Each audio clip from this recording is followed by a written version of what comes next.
Hi everyone, welcome back to the Hair by Kate YouTube channel and another episode of 1000 Ways to Dye. Today we're going to be creating a really cool 90s style chunky highlighted look, and here's my client's starting point. She hasn't had her hair colored in about a year or so, but we are going to be working off of her existing color to create this new look for her.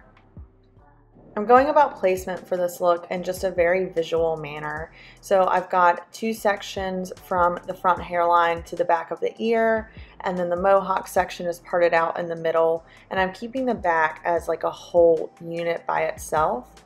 And I'm going to be going about this color by incorporating thin slices of back-to-back highlights and also doing some color blocks with a deeper brunette shade so she gets that really bold color blocked look. Something that I immediately knew that I wanted to have happen in this color placement was I wanted to have a lot of blonde right around her face. So I definitely wanted to go in and start my slices right on the hairline to make sure that she has all of that brightness, kind of framing her face out for the rest of the summer. And like I said, I did kind of go about this placement with not a ton of premeditated structure. So what I mean by that is I'm going in, and as I'm working through the head, I'm just visualizing how much blonde I'm creating and how much dark I'm creating.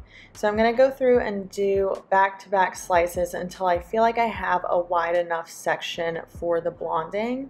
And I believe I end up doing about 4 slices in front of the ear on this diagonal back section. I love working in diagonal backs whenever I'm foiling, because I don't want this color to go all the way up to the root on the blonde sections. We're not doing a lot of on scalp, so I want to make sure that I'm going on diagonal backs so it just has a very soft blend coming from her root section. Now, after I feel like I've gotten a good bit of blonde established in the front of the head, I think I did actually end up doing 3 slices instead of 4. But now that I have a good bit of blonde established around her face, I'm going to come in with my brunette formula, which was 5.8 from Pulp Riot's Faction 8 line. So that's a level 5 brown shade. And I'm just going to place that right behind our blonde section that we first created to kind of give that little pop of contrast with the blonde and the brunette living right behind that. After my brunette's established, now I'm just going up and continuing the sliced highlights to frame around her face. And again, we want to do that just to make sure that we are preserving as much of that blonde shade around her face as we possibly can. We all like to be bright on our face, especially in these warmer summer months. Here you can kind of see what I mean about this being a little bit more of just a visual service. So I'm going in and doing a few back-to-back slices of highlights, and then when I can kind of see that I've got a thick enough ribbon of the blonde, that's when I know I'll want to go in with a brunette right behind it. So this is going to be our next brunette section, and again I'm still working on diagonal backs, but almost getting close to vertical. Whenever we're creating these chunkier, more ribbon affected highlights, we want to make sure that we are working on some kind of diagonal back or vertical through any kind of like part section or anything that's touching that mohawk section, so then we can actually see those bolder ribbons of color. If we start working on horizontals, we kind of turn into more of just like long panels of color and we lose that ribbony effect. So we want to stay on that diagonal back or almost a vertical subsection.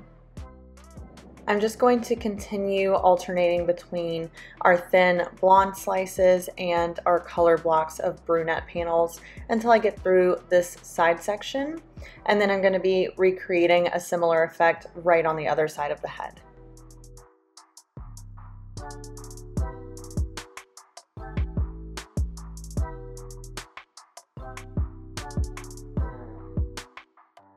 Now that both of our sides are done, I'm going to go ahead and start working through the mohawk section. So I'm still working on diagonals even as I'm going through the back of the mohawk, but keeping a similar technique in mind, right? So I'm going through with a few back-to-back slices for the blonde and then incorporating a color block of our brunette shade.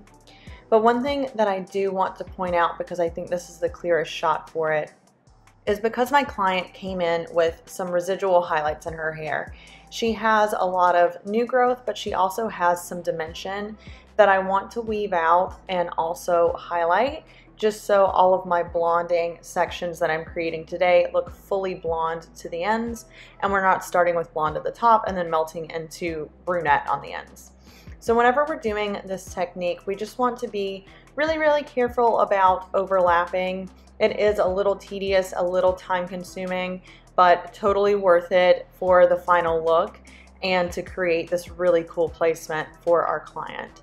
So through these next few sections in the Mohawk, it's just a super clear angle so you can kind of get a good visual on that and how exactly I'm picking out our previous blonde sections and just making sure that I'm not overlapping the lightener on those.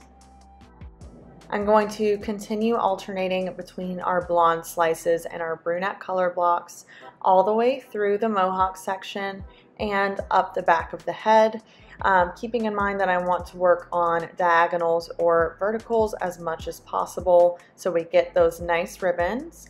And then I've got a fun little surprise coming towards the end of the video, something neat that we're going to do to really make that money piece section around her face pop. So stay tuned.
Now, here's a little pro tip you can do for your clients that want to feel super, super blonde around their face. After you've completed your entire highlight low light application, everything is sitting and chilling. Maybe we've had to go through and pull some foils like I did on my sides. We're gonna go through and actually paint our lightener right on the scalp, just around this little ½ inch section that frames her face. So what that's going to do for her is give this hairline, this money piece section, an actual on-scalp lightened look compared to the rest of the head having a little bit more of her natural root coming through. So this is going to kind of take it and just elevate that money piece section a little bit so your clients will feel super, super blonde. Once your application and processing is complete, we're going to shampoo and then tone all of our blonde. If y'all want to know my toner formula, just let me know down in the comments and I'd be happy to share that with you. And then we're going to blow out this super gorgeous, bold, highlighted look that we just created. Even while I was blowing this out, I was like really geeking out because I was like, this looks so freaking cool. It really makes me feel like I'm like back in the late 90s, early 2000s, and I'm just so excited that bolder looks are coming back into style. But anyway, for her styling, she just went down to Miami recently and got this really amazing haircut.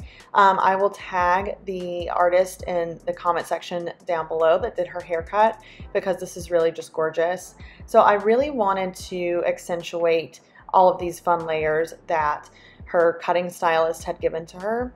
So I'm going through with my Dyson blow dryer and my Olivia Garden round brush just to give her some volume and those nice little wispy pieces. And then I did go through and curl her a bit with my Babyliss iron. So here is our final look. Like I said, I'm so excited that these bolder looks are coming into play. I hope y'all love it too. Thank you so much for watching, and I will see y'all in the next video. Bye.